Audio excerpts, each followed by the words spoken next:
সুন্দর একটা ভিডিও বানাইতেছিলাম, দিলা তো ভিডিওটা নষ্ট কইরা। আমি বুঝতে পারছি আমার টিকটক ভিডিও বানানো তুমি সহ্য করতে পারো না। হায় রে হায়, কত সুন্দর একটা লিপসিং ভিডিও ছিল, দিলা তো নষ্ট কইরা। Lipstick video? এই দে আবার কি? ওরে আল্লাহ, লিপস্টিক ভিডিও না, লিপসিং ভিডিও, লিপসিং ভিডিও। আর তোমার লগে এসব কথা কইয়া লাভ নাই, তুমি তো এসব কথা বুঝবা না। শোনো মা, তোমার একটা কথা কই, এই যে আমি যে টিকটক ভিডিও বানাই না, এই টিকটক ভিডিও বানাইতে বানাইতে একদিন তোমার মাইয়া অনেক বড় সেলিব্রিটি হয়ে যাইবো। তোমার মাইয়ের শুধু এই গ্রামের মানুষ না, পুরো বাংলাদেশের মানুষ চিনবো।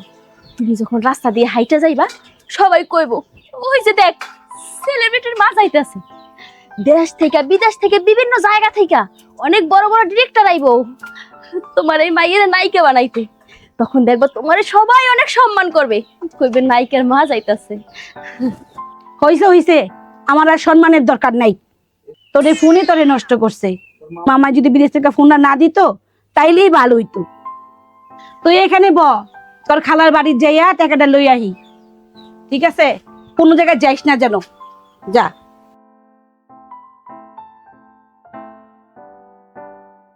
বুঝলা না মা, তোমার এই মাইয়ারে বুঝলা না। ঠিকই তুমি একদিন তোমার মাইয়ারে বুঝবা যে তোমার এই মাইয়া কি, কথাটা মনে রাখো। সে যে কেন এলো না, কিছু ভালো লাগে না।